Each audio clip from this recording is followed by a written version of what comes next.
I was watching or reading a blog the other day. I was doing some research for something and reading through some blogs about commenting on different pastors and stuff. And one guy they started making fun of this one pastor who spelled a word wrong on the board when he was writing. It's kind of like, oh, really? You're going to go there? It's like, they're just trying to just discredit everything he did because he spelled the word wrong. It's kind of like, well, it's done. I mean, if anybody's paying attention, just. So it was kind of fun. That's why I says check and see if I get anything spelled wrong. Because right here, you put it on the board. You ever see me do that? You write a word on the board and you spell it wrong, and I just keep right on going. And there's those that are in the class that they can't take their eye off the misspelled word. It's like, I hear nothing that you say for the next 10 minutes because it's like, look, that word is spelled wrong. So sometimes it's just better not to just, or like I do, I just scribble. Shouts out loud. Yeah, it's like, some people don't even notice it's spelled wrong, but some people, they just, the class is over. That word's spelled wrong. We fix the word. Some people don't even know it. Probably didn't hear anything else you said. Yeah. It's like, any questions? Yeah, 30 minutes ago you spelled that word wrong. Can you fix it? No, I can't fix it. Otherwise I would have spelled it right the first time. Okay. Well, hey, we're in Ecclesiastes, and what we're doing right now, I hope to come back and read through it verse by verse again and teach through it. But we're still kind of doing an outline. I got up to, I think, probably right around chapter, I just started chapter 5, talking about the religious experience. And I want to kind of finish the book up and go through this. But here's some points that I think are important. At least, like I said last week, there's different ways of approaching this book. And that doesn't mean that they're right or wrong.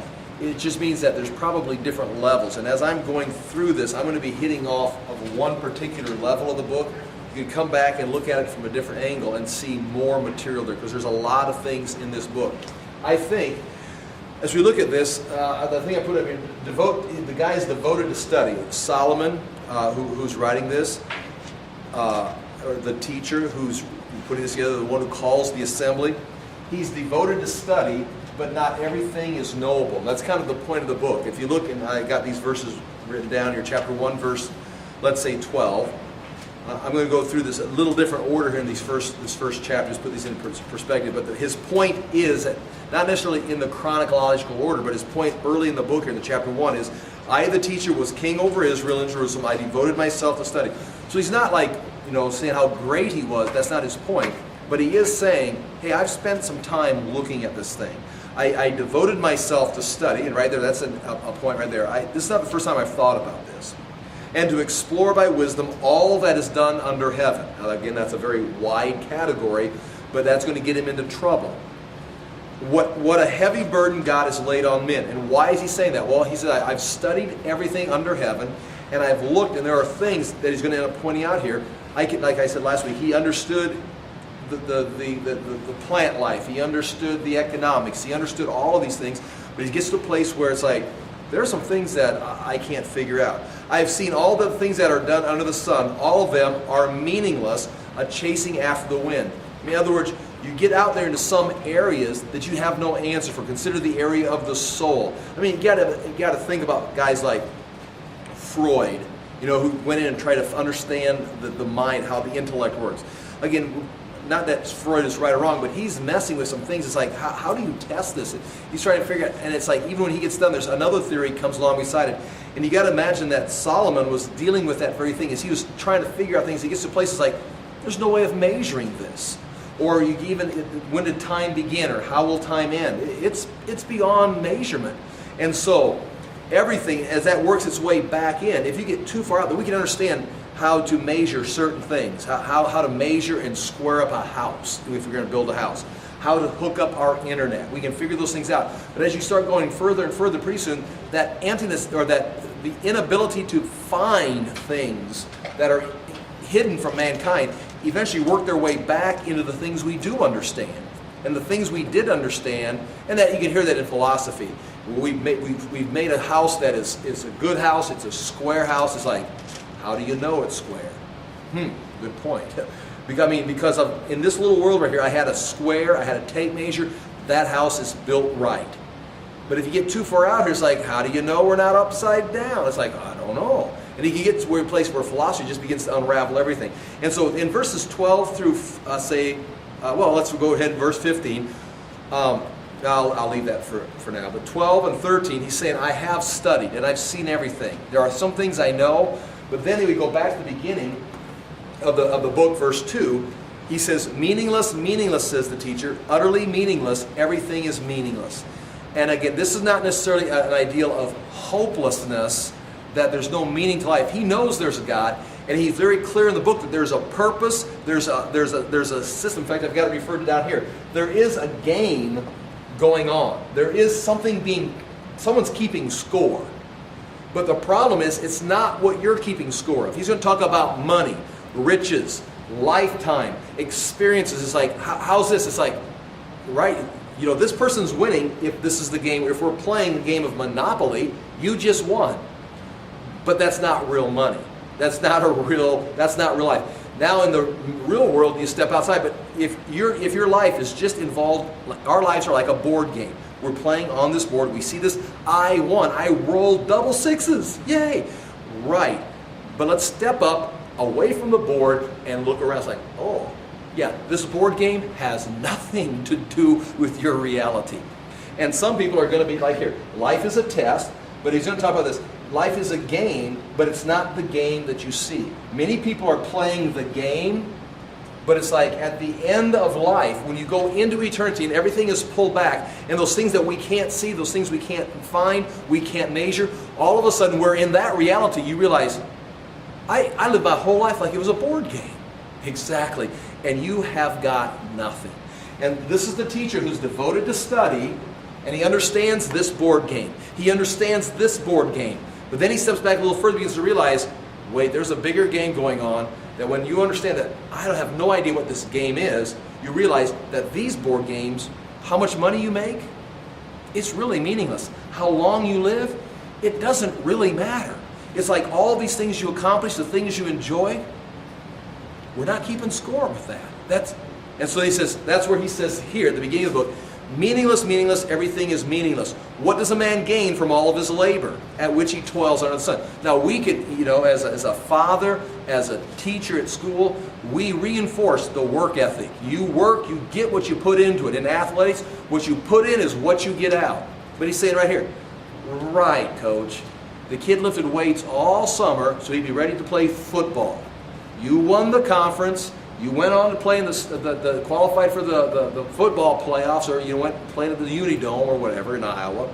It's like, but what does it really matter? It's like, oh yeah, I guess it really doesn't matter. All the work you put into football, you played some games, now you graduate, and now you're into real life. It's like, so that was just, well, you can go back as a teacher, well, that was good work ethic, you learned how to practice, learned how to work.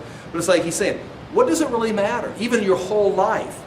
Generations come and generations go, but the earth remains forever. The sun rises, the sun sets, and hurries back to where it rises. The wind blows to the south, the north, the streams flow, but the sea is never full. The eye never has its full of seeing. It's like what we're devoted to study, but we don't know everything. No matter how far you study, you're going to get to the place of saying, I don't know. Well, maybe I need to study a little more. You can't. You've just entered an area where you can't study this. You can't test this.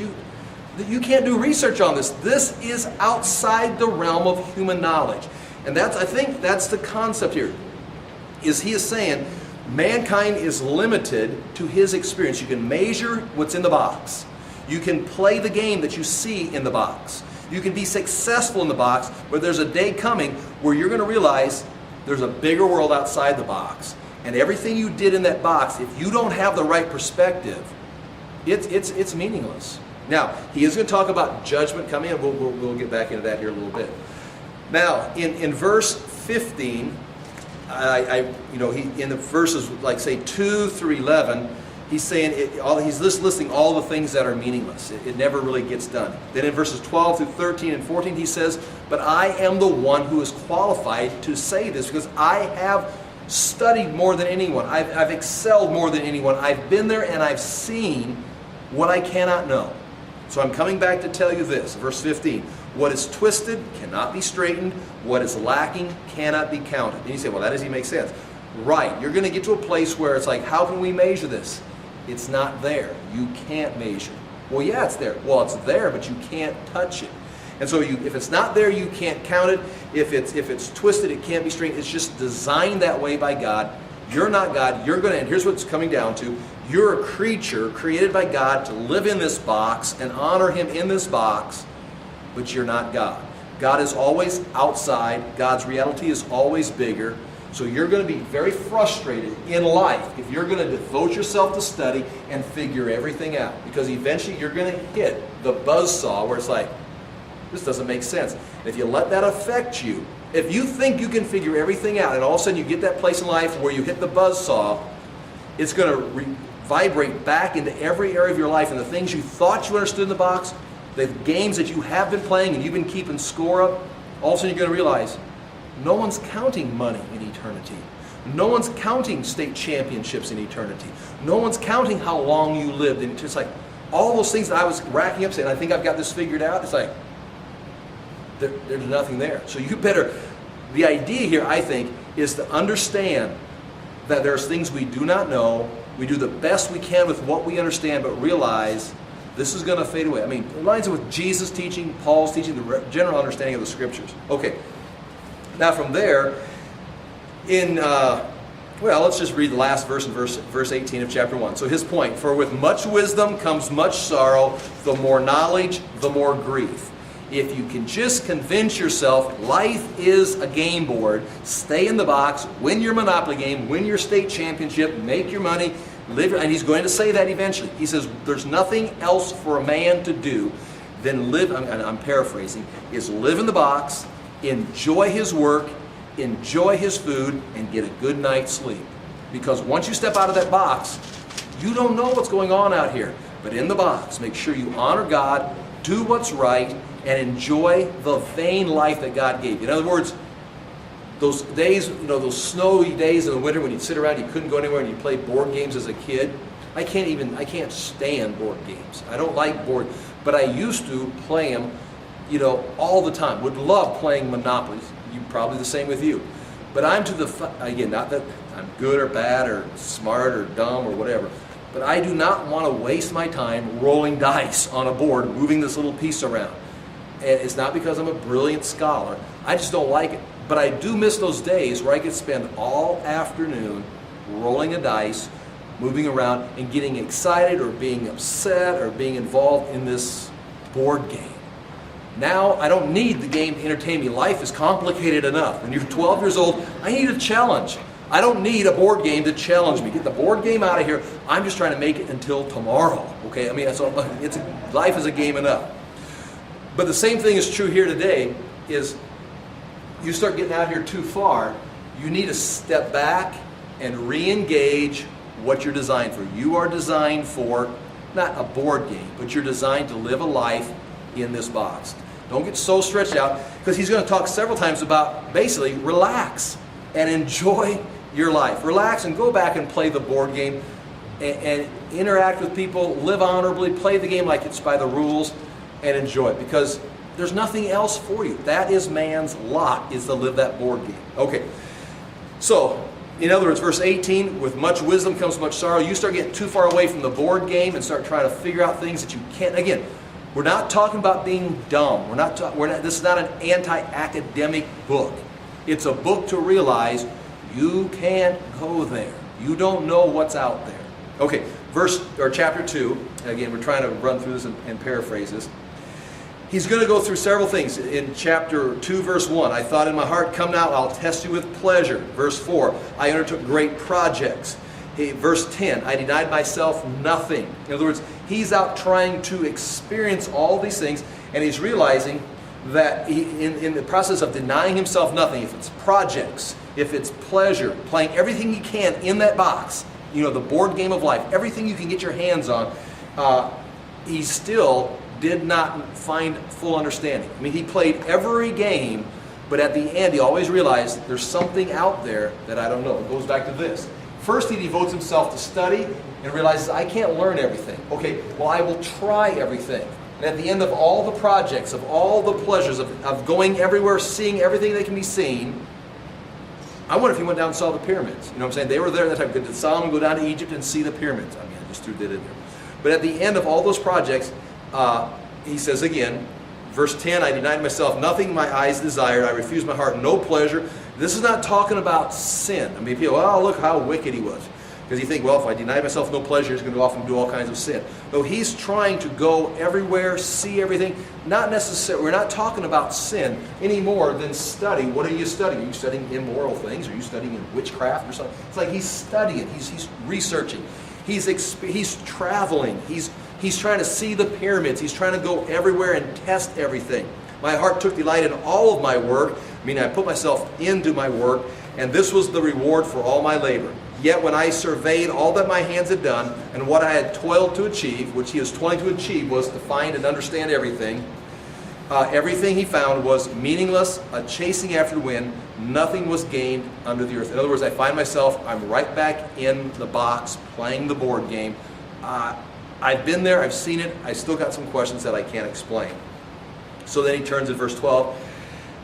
He goes on and says this. He says, chapter 2, verse 12, I turned my thoughts to consider wisdom, which is also madness and folly, realizing the vanity of things. What more can a king's successor do than what has already been done? Meaning, we're just on this, again, like this treadmill I was referring to. So, if I'm doing it, it's already been done. If I'm testing it, it's already been tested. If I've reached the limits of man's understanding, it's already been reached. Verse 17, so I hated life because the work that is done under the sun was grievous to me. In other words, here, he's popped his head up out of the box or out of the foxhole. He's looking around the room at other things besides the board game, and he says, this is nothing but a game. It's meaningless to me. Now he says, my life is grievous. He's going to come back to this and say, part of this is you've got to stay disciplined. You've got to realize that you're a creature, you're living this life under the sun on this planet. That there is a God who's bigger and created things beyond your understanding. So you can look at all that and say it's just meaningless. It's grievous. It's just a chasing after the wind. Or you can discipline yourself and say, okay, now that I understand that, get back in place, because he's going to talk about enjoying life eventually. Halfway through verse 17, all this is meaningless, a chasing after the wind. I hated all things I had toiled for under the sun because I must leave them to one who comes after me. Okay, I've got all this accumulated, built all these projects. Like, oh wait, I'm going to die. Well, so go all that experience. I went skiing here, and I went sailing over here, and I went skydiving here, and I went swimming there. I've seen the whole world. It's like, whoa, now I'm going to die. It's like, so how did that? You just won the game of Monopoly. It's like, I landed on all the property. I own Boardwalk. It's like, right? And we're putting the game away now. It's like, but I own Boardwalk. It doesn't really exist. It's a game.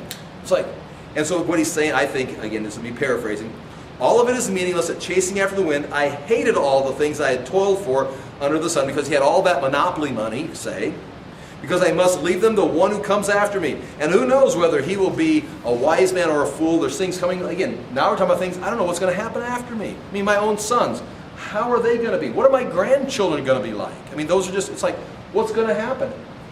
And so, now he's feeling frustrated. So now in verse 24, he sums this up. I think he's bringing it back to, he's not a secular humanist. He's not an atheist. He is a realist who realizes he is limited. He's studying, he's experiencing, but he's trying to find that balance of like, wait a minute, I'm hitting these walls that I can't go beyond my human ability.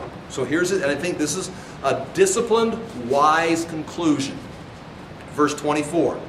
Okay, understand. You've got to play the board game. Okay, if you're not playing the board game, there's a problem. If you're not living life in that box, you're in denial. We are alive. We are in this game on earth. We've got to make money. We've got to have a career. We've got to take care of the people we're responsible for. We've got to meet our daily responsibilities. Now, if you push that, it's like, yeah, but we're all just going to die. It doesn't mean anything. Correct. So you got to get this balanced. It does mean something because God has assigned you to this. God has said, play the board game. But it's just a board game. We're all going to die. We're not going to get to keep anything. We're going to put it back in a box and it's gone. Okay, you want to live that way and become a philosopher of a vain philosophy? That's good. You're just going to give up and find meaning? Watch this. Verse 24. A man can do nothing better than to eat and drink and find satisfaction in his work.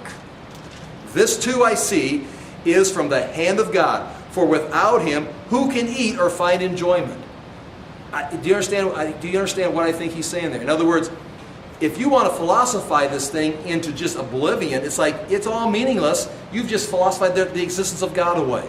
But if you bring this back and put this in perspective, there is a creator. He knows way more than we do. He's created this universe. He's placed you as a creature in it and given you responsibilities. You're going to have to keep breathing air in and out. Really, whose idea was that? That I have to breathe air in and out of my lungs every day of my life. My heart's got to keep, can't we make a better model? I'm sure iPhone's a better model than I'm designed. It's like, can't we do better? My heart's got to keep beating. I've got to eat every day. I've got to sleep. What have you ever thought about that? How dumb is sleep? I know we need sleep, but it's like, well, half my life, I just check out, I'm unconscious, half my life. It's like, now who designed this model? You can charge your iPhone up while you're talking on it. You can still be recharging your cell phone while you're using it. But me, I've got to be completely unfunctioning. And then when I wake up, it's like I don't want to get up. It's like, but we're designed that way. You get frustrated or you just face the fact, this understanding that I'm trying to say, or that he's trying to present, I think, this too I see is from the hand of God. If you'll understand this. He's out there, you're in his creation. He's designed you to breathe in and out, your heart beats, you've got to eat, you've got to sleep, you've got responsibilities. You can call it vanity if you want to. Or you can realize God has created you and placed you here. And now we're getting that idea of the fullness of Christ, that he is the creator. And Paul talks about the fullness of Christ. And now you can begin to understand, okay, I'm here, so I'm going to enjoy my time on the mountains. I'm going to enjoy my time at work. I'm going to enjoy my time eating my food. I'm going to enjoy my time sleeping. And I'm going to learn to enjoy Monday mornings. It says right here, this too I see is from the hand of God. For without him, without this understanding, who can eat or drink or find enjoyment? Who can be happy in this box without an understanding of who God is? And you can, I think you can see that. People who are atheists, they're free. You're free from reality because you're trying to explain your existence in this box, tying into evolution and all kinds of, materialistic things. That's like, it doesn't make sense, and you're going to get very, very frustrated because you can't find enjoyment unless you get this balance. God is out there. He's created the universe and placed you in here. You can study everything in the box. You can go everywhere in the box, but eventually you're going to get to a place it's like, I don't understand this. Or I just ran into the side, I just found out that we're in a box. What's that movie about that TV show? That guy was in a TV show. You know what I'm talking about? And he was, his whole life, his whole life was in a TV. The Truman Show. That's kind of what I'm talking about. You find out it's like, I'm just a sitcom, because it's like you just end up, this is fake. Yeah, it's not fake, but it is like that. There's someone outside, God, who's designed us to live here. Now again, listen, there's a game, but it's not the game we see. There's a bigger game. I think in the New Testament we find out more about the game. We're talking about rulers and authorities, powers, and we're living our lives as a demonstration of the glory of God in this box, living for Jesus Christ. Again, I don't want to make this too, what we call it, fatalistic. Okay, verse 26. So you've got one of two choices. You find yourself in this box. If you get the right perspective, you can eat, you can drink, and you can enjoy your life knowing, hey, there's something bigger happening. I just don't know what it is. All things work together for those who love the Lord. What's that mean? It doesn't mean I understand everything, but I do understand this promise.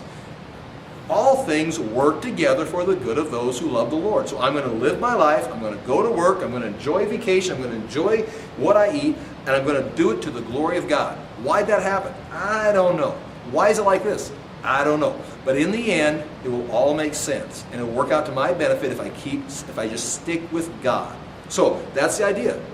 Now, verse 26 gives you the two options when you find yourself in this box, in this board game.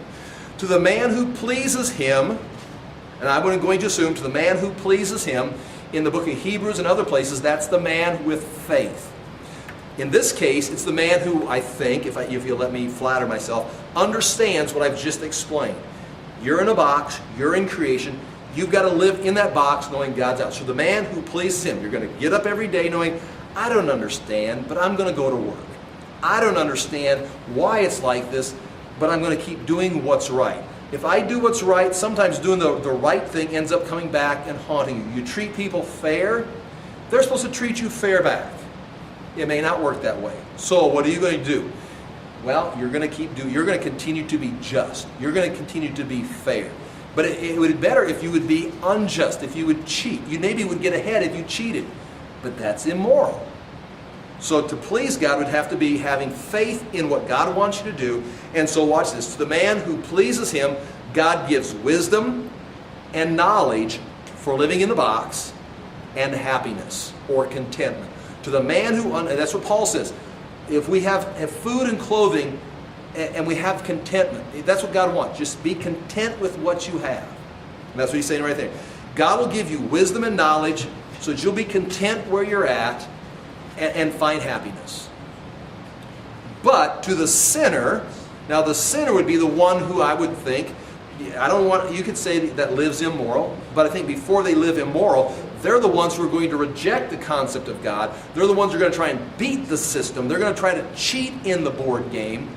To the sinner, he gives the task of gathering and storing up wealth to hand it over. Oh, so you're going to cheat all the way through your life. Yes, I'm going to cheat. I'm going to get more than everybody else. Do you realize it's monopoly money? It's like, no, it's real. This is the most, I've rejected the concept of God, and I'm just going to get more and more and more. Okay, now to the man who pleases God, he's going to enjoy his life. He's going to use his wisdom and knowledge to live honorably before God, and God will give him happiness in this life, and then he dies and goes off into eternity. But the man who lives as a sinner and rejects God, he's going to get caught up in the board game. He's going to make money, more money. He's going to cheat. He's going to deceive. He's going to get more and more and more. He's going to get ahead. He's going to win the board game. And then he dies. And he goes off into eternity and leaves behind a big stack of monopoly money for the next player. So it's like, did he enjoy life? Really, he's the one who lived in vanity trying to win the game. That doesn't matter. It's the game that no one's keeping score of. Yeah, right now we're counting dollar bills, but in eternity, there's something bigger being kept score of. Two games. There's the game you see that people get caught up in, and there's the game that in the end, you're going to have the final score.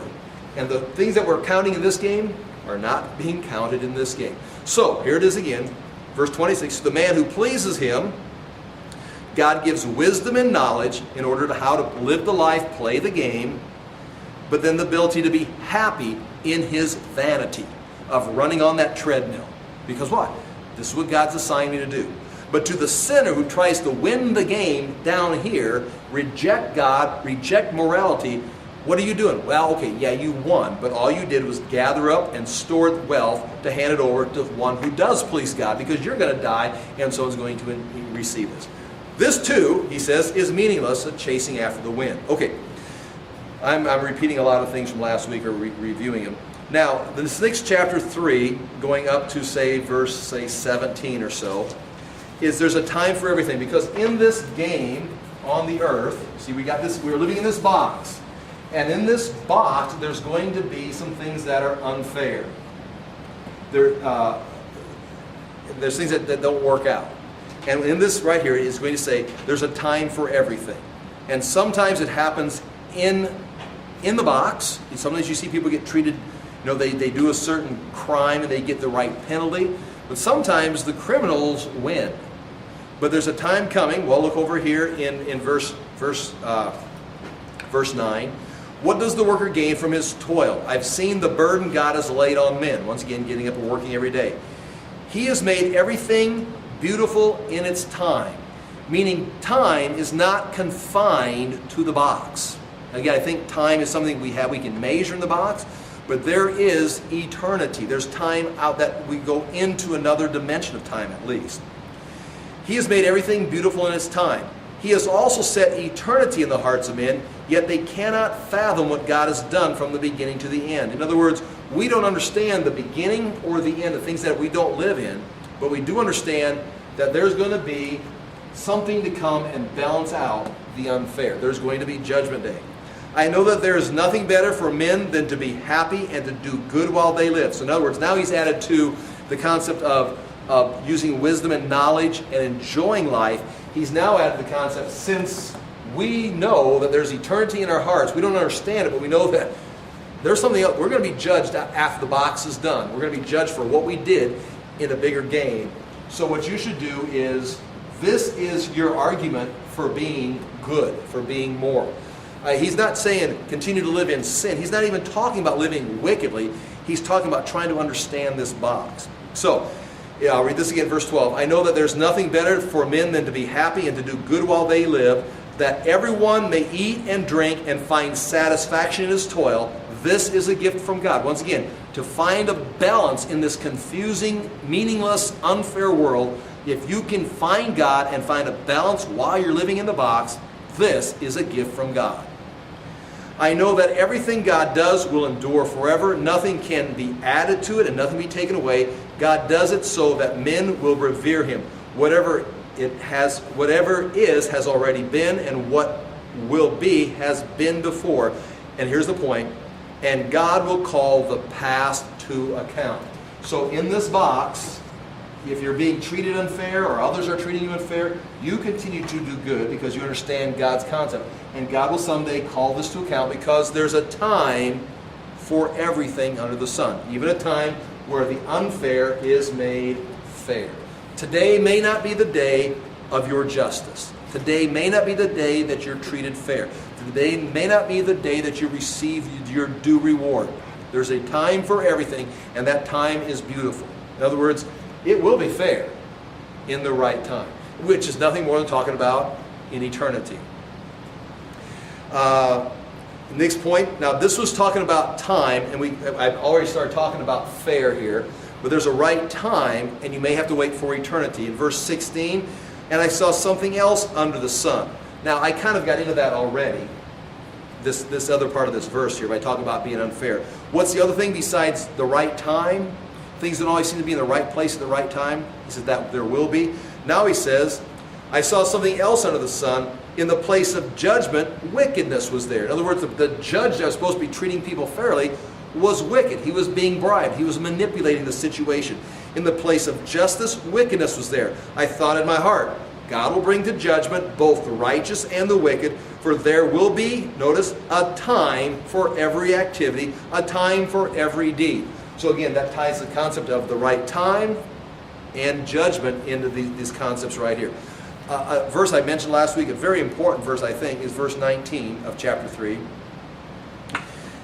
And I think you got to be careful of this, because you can see where I'm going with this book. You see the trend I'm on. If you're going back through this and talking about the writer being very cynical, he talks about, well, I built great projects, I try to find, have the nicest house. I try to find all the pleasure. Anything my heart desires, I did it. So he must be drinking all kinds of alcohol and shooting it with all kinds of drugs and living a completely immoral life. It's like, okay, you can go that way, but I think you're going the wrong way. This is not about Solomon pursuing sin.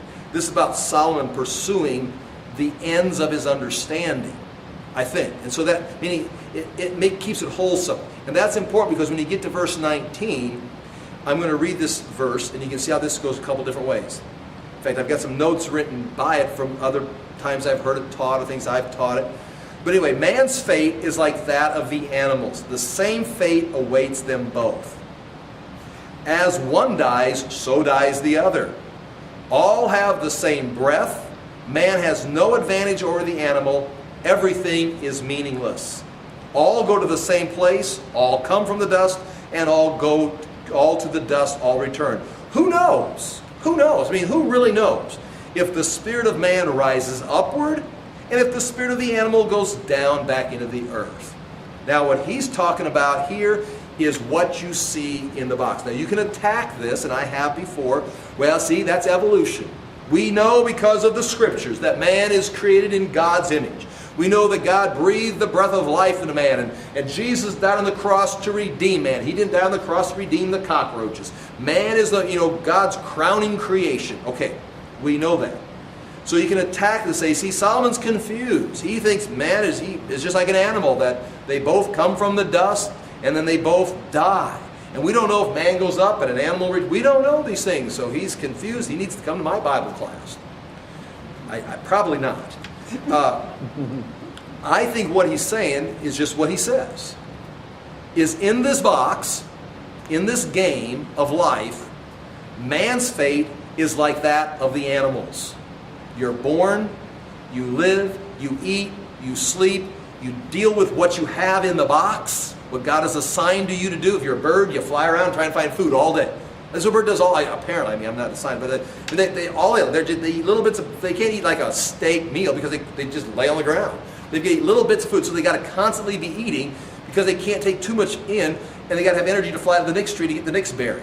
And I mean, I guess they just fly around and eat. That's their life. Okay, that's not bad enough. The life of a worm. What's a worm? I mean, what are you doing? Worm, what are you doing? I tell you what the worm's doing. He's embracing. He's not trying to be an elephant. He's a worm, and he's embracing it. He's doing a mosquito. You ever seen a lazy mosquito? It's like they're active. Man, I'm all over this. I've got 24 hours to drink as much blood as I can, and then I die. And it's like, why even try? 24 hours, you're out. Just go watch a video or something. I mean, go do something. Go fly around the light or something. But they're just biting everything, whatever. It's like, what? Because that's their fate. They are doing what God's assigned. And the same thing he's saying, man's fate is like that of an animal. The same fate awaits them both. In the box, and what happens? At the end of your time, you die. And you leave the box. As one dies, so dies the other. He's not being negative. He's not being hopeless. He's not preaching evolution. He's preaching reality in the box. Man, face it. You are just like an animal. You're made out of dust. You come to life and you live. And at the end of your life, you die. And that's, as much as an animal. Well, we can do math. Okay, right. But animals can do some. I've seen some squirrels do some pretty impressive things in my backyard, jumping from tree to tree. In fact, I watch them. And I'm fairly impressed. I watch the gymnasts in the Olympics, and I'm impressed with that. But you see some of the things the squirrels do, they would get gold every time at the Olympics. So it's not like, well, we're so much, well, we can do math. Yeah, well, they can jump and flip from tree to tree. Have you tried that? It's like, if I can just walk up and down the stairs without tripping, I'm happy. So again, this is not a comparison. So, like, well, man is better. As one dies, so dies the other. All have the same breath. We all breathe in and out. We all have got blood in our system to some extent. Man has no advantage over the animal. Again, in this box. Everything is meaningless. All go to the same place and all come from the dust. And to dust return. Now he asks a question right here. Well, no, we believe that man goes up. How do you know man goes up into eternity? How do you know this? Well, because our Christian theology teaches it. But his point is, I've never seen it. When I've seen an animal die, they fall to the ground. And I've seen men die, and they fall to the ground. And what just happens then? Well, he's gone into... How do you know? You didn't see it. I mean, that's his point. Now, I've got theology, and I can argue for the resurrection. I can argue for eschatology. I can give you that whole argument. But him studying and trying to understand and do all of his research and travel, where every time he's seen an animal die, they just stop moving. They're dead. A man dies, stop moving, they're dead. It's like, they look just like an animal. I mean, it's like, and his point right here is, there's no advantage. Verse 22, so I saw that there is nothing better for a man than to enjoy his work, because that is his lot. For who can bring him to see what will happen after him? In other words, it goes back to the box. Just like the squirrel jumps from tree to tree, the birds run around and fly around and get all their food, the mosquitoes bite. We get up on Monday mornings, we go to work or whatever you're investing your money in, you live and you die, you are doing the same thing an animal does. And that is like, well, that's not a very Christian attitude. No, that's exactly the Christian attitude, because God made the animals to do what they do. He even assigned boundaries to the sea, says you can't come any closer to this. We talk about global warming. If they cross those boundaries, it's because God says, okay, it's time. Cross the boundaries. Even the waves, the wind obey him. Jesus demonstrated that. So the waves obey him. The winds obey him. The animals find their place in life and do what they're supposed to. And now man, you're just like that. Would you get in step with creation and stop being frustrated? Just because you can think and wonder about things, you can get so far out there that you lose touch with your reality in the box and your life becomes meaningless. For right here it says, there's nothing better for a man than to enjoy his work, because that is his lot. And that's a very Christian state. Well, I think we should be doing more of that. Well, okay, when we get in the New Testament, we find out there's life, we understand more. We've got a commission to go into all the world, and we're teaching and things as far as what we're called to as a church. But as far as the man, under God, in his creation, do what you're supposed to do and enjoy it and stop being so frustrated with this false philosophy. Okay, chapter 4. Okay. Basically what we've got right here is, again, I looked and saw all the oppression that was taking place under the sun. So he's still stuck on this. We're going to come back to this ideal of oppression. And basically, I think the point of this is right here, is if the world is oppressive, you don't turn to being immoral or cheating or doing deceitful things to try and beat the system, but you can take knowledge that you have gained and you can start playing the odds. You can start using it and say, okay, there is oppression. I'm going to lose in the end. I'm going to die in the end. Okay. With that being established, we're going to take knowledge and apply it to the oppression and start playing the odds. We're going to start trying to increase our chances of winning against the oppression. Here we go, chapter 4. Again, I looked and saw oppression. I saw the tears of the oppressed. They had no one to comfort them. The power was on the side of their oppressors. They have no comforter. Now, I'm going to run over to verse 9, for example, and give you, here's where you start seeing the ideal of betting, or not betting, but playing the odds. For example, if this is the case, and you're living in a world of oppression, 2 are better than 1, because they will have a good return for their work. So instead of going it alone into oppression, why don't you find a partner, and you two partner up and make a deal with each other, say like get married or something, or business partners or something, and go at the oppressive world together. So in other words, instead of doing it alone, 2 are better than 1. You're taking knowledge, increasing your odds of being successful against the same oppression everybody faces. Well, this advantage and this advantage. Right, there are groups in the world that have got better odds. If one falls down, his friend can help him up. But pity the man who falls and has no one to help him up. Pity the man who didn't look at this oppressive world and use knowledge and say, I better get a friend in case I stumble. Just rejected knowledge. To those that God please God, to those with faith, to those who please God, He gives them what? He gives them knowledge. And part of that knowledge is get some life insurance. Part of that knowledge is get some auto insurance. Part of that knowledge is get a skill, get a friend, get a family, buy a house, invest your money. Oh, no, what are you going to do? You're going to face oppression. But if you've got a job, if you've got an education, if you've got a skill, if you've got some auto insurance, the car accident, I mean, you've all been in situations on both sides. There's been times where a flat tire was a disaster for me because it's like, I didn't have a spare. One time, our tire iron, I found it in the spring in the school parking lot. Because it was 6 kids getting in and out, jumping. I mean, when we got out of the van, we went to school, we got out of the van, it looked like a school bus unloading out the windows. And they jumping out the back, they jump out the slide door, they get out the front door, and they drag their bags, and the kids, something falls out, well, it's not mine, and they go into school. And in the spring, well, I had a flat tire. Oh, I could tell you stories. Oh, my goodness. This would be a long story. Basically, we came down to West Des Moines to follow God's will to work in a Christian school that paid me way less than I was getting paid at a public school, and I also was pastoring a church. So I took like a huge cut. I mean, like I was making 25% of what I was making. Moved to West Des Moines and bought a house.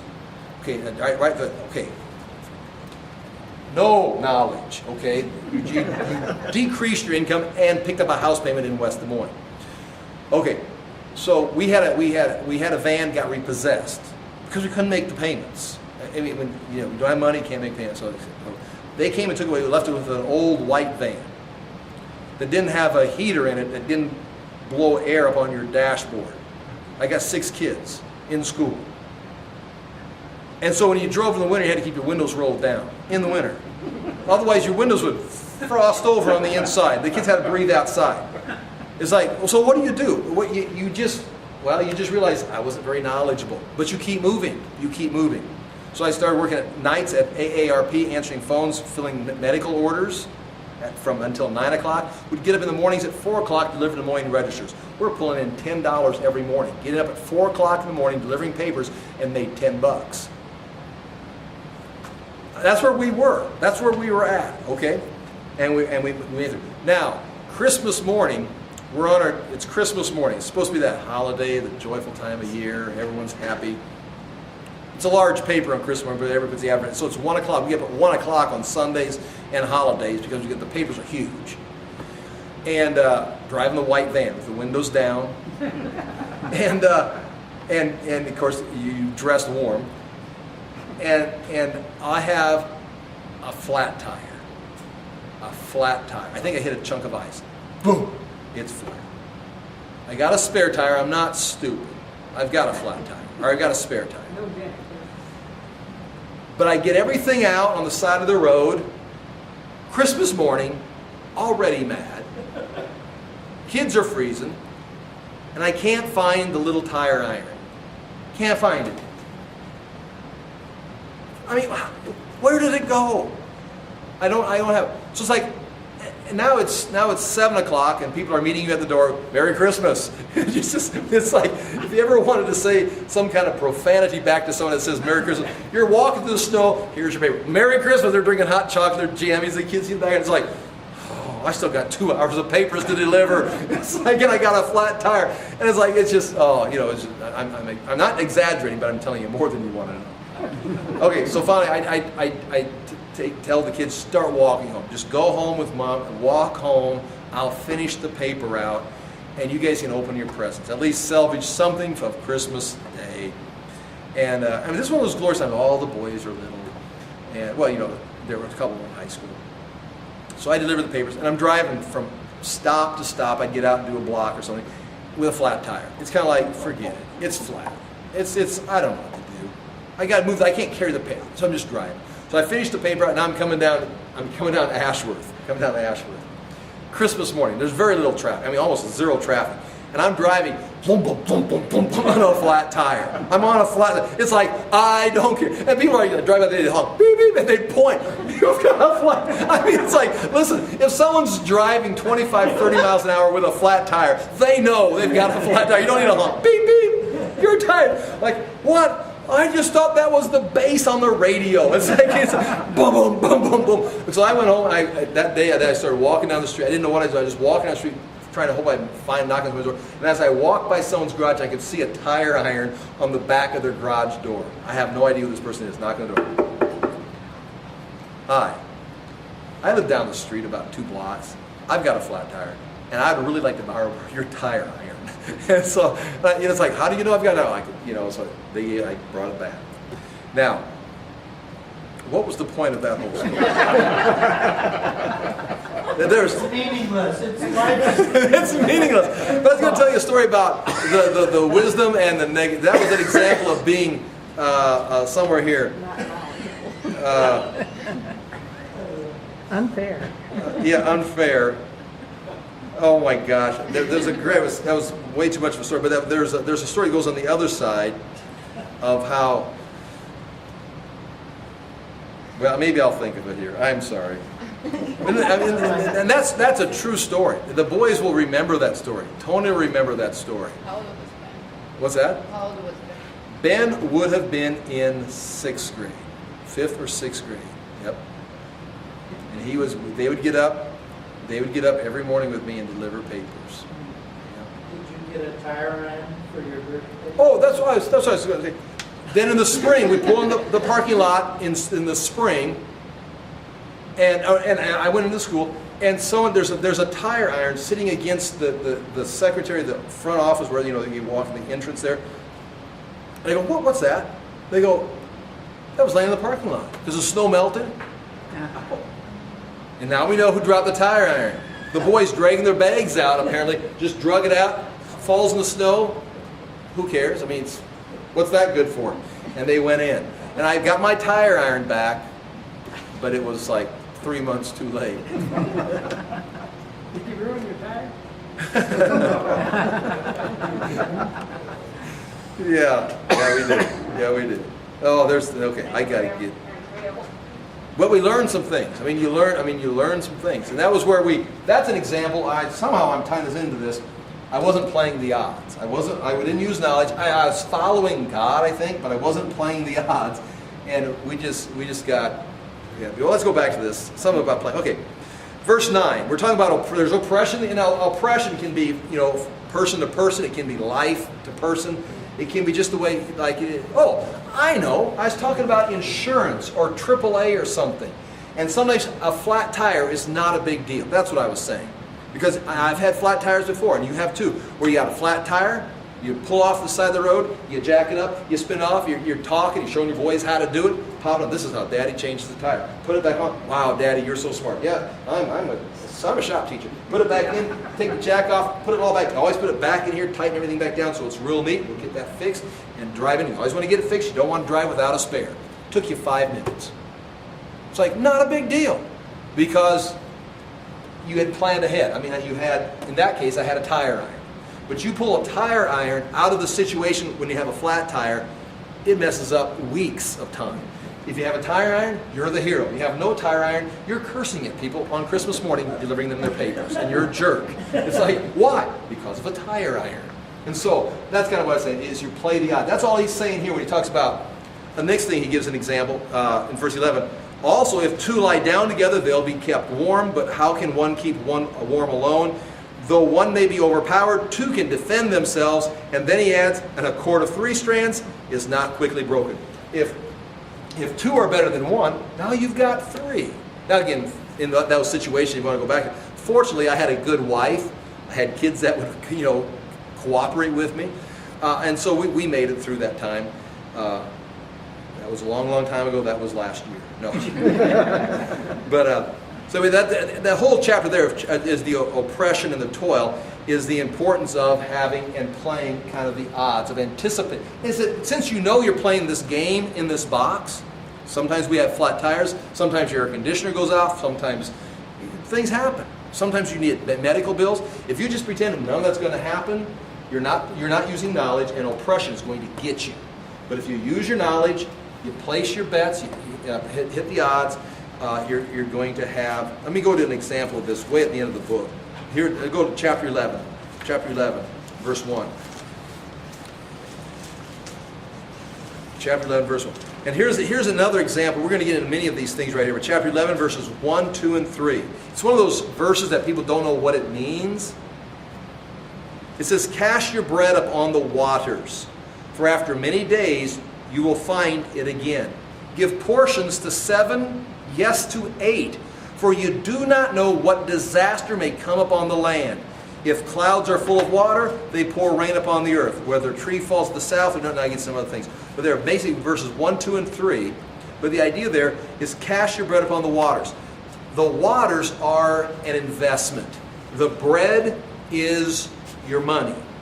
You eat bread. That's what you work for. You work for bread, so the bread is representing money. The waters represent, you throw it out in the water. What always happens? When you throw something into the sea, what does it do? It comes back to you. It always washes back in. You throw it out there. Now, if it's a rock, it'll take many, many years. But if you throw trash out there, it'll eventually come right back to the shore. And so right here, cast your bread upon the waters. Indeed, take your bread. The New Testament talks about the same thing. Paul says the same thing. Don't eat the seed. Don't eat your bread. You're going to want to give some of it away. Now, this gets prosperity teachers take this and go off the off the rails with this. But there's a point to. In this case, he's talking about investments. He's not talking about giving to a ministry or a church. He's talking about casting your bread upon the waters. But don't just throw some bread here and wait for it to come back. Because he says, for after many days, you'll find it again. You throw it out there, it's going to come back. You throw some trash out there, just keep walking around the shore, that will eventually come back. The same way with investments. You throw investments out, someday along that shore, that investment's going to come back. So if that's the case, don't just throw out 1, verse 2, give portions to 7. Yes, 8. What the heck? 7 or 8, just throw it out in several investments. For you do not know what disaster may come upon the land. In other words, you don't know what investment is going to work. Now, that doesn't mean, play crazy stock market games and be careless with your money. But in other words, don't just put all of your, what do you say it? cookies in the same pan or your Eggs eggs in in the the same, yeah. In other words, cast your bread on the water. And that's the same thing. Instead of just throwing bread over here or casting an investment here, have 7 investments. Have 8 investments because you're playing the odds. Get a friend. Get 2 friends. Have someone with you. Invest your money. Why? Because the world is oppressive. So I'm just going to trust God. This is trusting God. He's right here. You are in an oppressive world. You're in this box. It's like, well, God will save me. He put you in the box like an animal. You're going to have to survive in the box. Well, I'll just believe God will take care of me. There's no verse in the Bible that says just trust God. You understand what I'm saying? It does say trust God. You understand what I'm saying? But I lived that way. I went to Tulsa in 1985 just trusting God. I can tell you another whole series of stories. Just going to trust God. First thing I learned is God doesn't move just because you say, I'll just trust God. What are you, like Elijah on Mount Sinai? What are you doing here? I came down to talk to you. It's like, aren't you supposed to be back? It's like, you don't make the rules, son. Well, I'm trusting you, God. Yeah, and I gave you some things to do, and it wasn't just come down here and find me on Mount Sinai. It's like, and I began to realize the whole just trust God and pray a prayer of faith and everything will work out. It's like, it'll work out, but it's going to take some discipline, son, to get you back on track because you're an idiot. And so you understand what I'm saying? There's the idea of trusting God, but there's also the ideal of making investments, finding a partner in life, maybe 2 or 3 people, using, because the world, the box that God has put you in, who cursed it? Paul answers that question. Who cursed the earth? Who put the earth under a curse? That evil Satan. Read your Bible. God cursed it. God created the box. It went into sin. He curses it. So we are living in a cursed world that is oppressive. Well, I think if we all just get along. Oh, don't be stupid. It's an oppressive world. If someone wants you just to get along and give you all their money, just trust this, it's like, you're not playing the odds. You can't just trust everything. There's deception in the world. There's oppression in the world. Someone's trying to win this monopoly game, and they're going to crush you in the process. If it's weather patterns, if it's government, if it's mistakes or accidents you have, a little bit of knowledge. God gives you knowledge. To those who please Him, He gives what? Knowledge and happiness. So here's your knowledge. 2 are better than 1, and casting your bread on the water will come back, so cast it 7, maybe 8 times. So you're going to have someone to help you when you fall, and you're going to have investments coming back over here. And now, and it's coming, when oppression comes, you can whip it. Why? With faith in God. No, the reason you're following this is because of your faith in God. Faith in God was one that says, okay, here's the situation. I'm in this box. I've got to live in this box. I'm just going to go out here and live in the spiritual realm. It's like, that's not what the Bible says. The Bible says, you're in the box. You don't understand these things. So get in the box. You're like an animal and make it work. I'm going to give you some knowledge. If you follow my knowledge, I'll give you some happiness while you're doing it. It's like, and I listen. You say, well, that's not very spiritual. It is. For me, that is I wish I would have understood that when I was 20, 21, 22, 25. Anyway, any questions on that? I'm going to quit. I didn't get much further than I did last week. How old do you think Solomon was when he wrote this? The people think that he was old. Yeah. So, I mean, Start thinking these things. Yeah, this wasn't written by a 20-year-old. No. You know, I mean, How old he was. in fact, we even talked about who wrote it. I mean, it may not even have actually been Solomon who wrote it. It may have been someone who was writing memoirs for Solomon. You know, it's Solomon's story, but it's the guy that calls the assembly. So again, it's I think it's definitely Solomon's material, Solomon's wisdom. It may have been written even after Solomon had died. His memoirs are putting again. That's complete speculation, but it's definitely got to do with Solomon. But who that Koheleth was. We talk about that may have been somebody else, but this, you know, and we know it's at the end of his life, and you know the verses. Where's it at?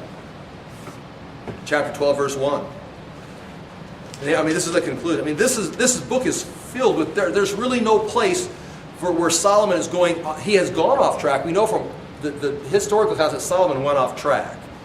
But this book is not talking from a position of someone off. And I used to think of it that way sometimes. This man's off track. He's throwing at you false philosophies like evolution. That verse on evolution wasn't evolution. That was on, you're in the box just like an animal. live your life. Now, and I think throughout this, he keeps bringing you back to, you need to be good. God will give you happiness. Accept your place in life. And right here, chapter 12, verse 1. Remember your Creator in the days of your youth, before the days of trouble come. Trouble, in this case, old age. And the years approach when you will say, I find no pleasure in them. And some of us have begun to experience that more and more. It's like Monday mornings are a lot harder to get out of bed. Sometimes Tuesdays and Wednesdays are just like a Monday. Like just every day is like a Monday. Rainy days and Mondays always get me down. But anyway, I find no pleasure. And the days will come when you say, I find no pleasure in them. I think that's talking about a place in life, a year, meaning you're an old man. Before the sun and the light and the moon and the stars grow dark. That's not talking about the day of the Lord when the sun disappears. That's talking about when your eyesight, it's like you can't see real well. And the clouds return after the rain. In other words, sometimes the clouds blow in and it rains, and then the clouds, and you got some blue skies. At this time in life, the clouds blow in, it rains, and the clouds blow in and it rains, and the clouds blow in. It's just like one rain after another. It's not like, well, that was a storm. It's like, well, we got some good weather coming. Nope, here comes another storm. It's just, there's just miseries of old age return day after day after day. When the keepers of the house tremble and the strong men stoop. The keepers of the house would be the legs, would be the arms, and the strong men stoop. That's the legs. When the grinders cease because they are few. That's not hard to figure out. What grinds the food? The teeth, and there's only 2 or 3 of them left. Again, remember, we're in a dentist's office, and we've got good dental hygiene. Imagine a world where you'd live 80, 90 years without 6-month cleanings, or without toothpaste, without floss. So I mean, think about, wow, it's just another whole world. And those looking through the windows grow dim. Who's looking through the windows? Your eyes. When the doors in the street are closed and the sound of grinding fades. When I go out on my deck, I can hear the katydids or the locusts. And so when he goes down the streets, the doors are, it seems like all the doors are closed. Nothing's open. I can't hear anything. You can tell when I'm running, I don't want to say I always do, but sometimes I don't even look for cars. I'll be hit by a car tomorrow. Because you just know there's no one coming. Why? I can hear there's no one coming. I still sometimes look, but sometimes I find myself anticipating because I can hear there's no one coming. There's no car coming. Again, I should put on, that would include my insurance policy. But in this way here, the doors to the street are closed and the sound of grinding fades. When men rise up at the sound of birds, but all their songs grow faint. In other words, you rise up when the birds start singing. You're up early because you can't sleep. But it wasn't the birds that woke you up. I couldn't even hear the birds. So in other words, verse 4 is about losing hearing. When men are afraid of heights, and you're unstable, and the dangers of the streets. Like what dangers of the street? Curbs. It's not like, there's bandits in the streets and criminals. No, there's curbs and those little sidewalk lips. The sidewalk's up about an inch. Boom.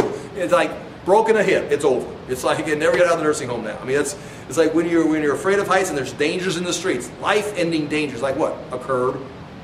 And the almond tree blossoms, hair, and the grasshopper drags himself along. The same legs that used to jump around in the yard as a kid and all the way through teenage years, and all of a sudden now they're just dragging the old man across the yard. And desires no longer stirred. You read Song of Songs? That's what that is. Desire. Sexual desire. No longer stirred. The man goes to his eternal home. The mourners go about the streets. Remember him before the silver cord is severed. It appears the silver cord is some kind of in the nervous system. Some would even say the spinal cord. Or the golden bowl is broken. The silver cord connecting to the brain. The golden bowl is broken. Before the pitcher is shattered at the spring. What's the pitcher at the spring? That's the beating heart. Or the wheel broken at the well. That's the muscles of the heart. Or the pitcher would be what transports the water. Or that'd be the blood vessels. The wheel broken at the well would be the muscle of the heart. And dust returns to the ground it came from. And the spirit returns to God who gave it. Now, right there's your answer. Does Solomon believe the spirit goes to God? Yes, he does.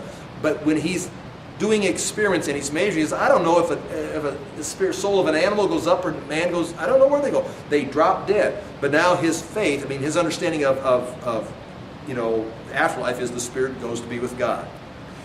In other words, what he's saying is, before you get to those days, make sure you remember, because this right here, and again, I've said this before, and we'll have to wrap this up. This, I think, is the final test of man. Right here. There's all kinds of tests, losing tire irons, all kinds of problems in life. But this right here is the final test of man. You're not even able to look for the tire iron. You can't even change the tire. It's just like, this is your last test. Could you end on an upbeat? Yeah, you think you've struggled so far with all your tests? Here's the big semester test right here. And so it says, remember your Creator back then, because you're going to want to know Him. In these days, you're going to want to be very familiar with the Creator who put you in this box like an animal, so you can live by faith, because it looks like it's not good. It's not good. I mean, meaningless, says the teacher. Everything is meaningless. And again, I don't think that means in the context of there's no hope. It's like you're limited, so you're going to die just like this. So make sure you don't live your life chasing things that are meaningless, but instead focus on what you do know.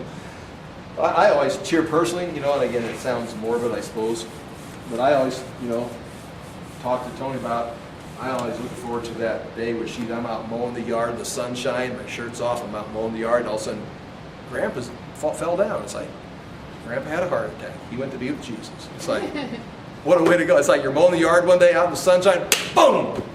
Well, got a funeral in 3 days. It's like, well, wasn't that sad? No, that was not sad. That took that whole chapter and reduced it to about 4 minutes. It's like, again, we've all had those thoughts, I'm sure. But anyway, that is kind of a negative note, I'm sorry. And you can correct my teaching but you pray about life. You pray about life. You pray about, things in life. This is the day that's coming. God will meet you there. God will meet you. God will be there. It's the last great test. And it's good to know Him before you get to that point and know how He'll respond and what He's got planned for you. All right, well, with that miserable, well, what do you expect from Ecclesiastes? What do you expect? All right. Father, we do come to you tonight in the name of Jesus. We do thank you for the good things you've done for us in life, the things you presented to us. We ask that we would have faith, that we would trust you, that we would look to you and accept our lot in life as far as where you place us as humans. But Father, that we would continue to look for the hope you also give us in the resurrection, that we live our lives faithfully to you at this time.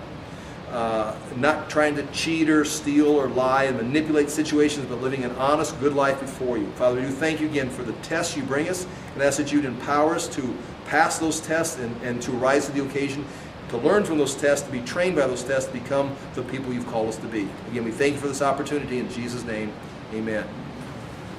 And I always want to say thank you for coming, and I always want to say, if you don't come back, I understand. But I do appreciate you coming out. Thank you very much.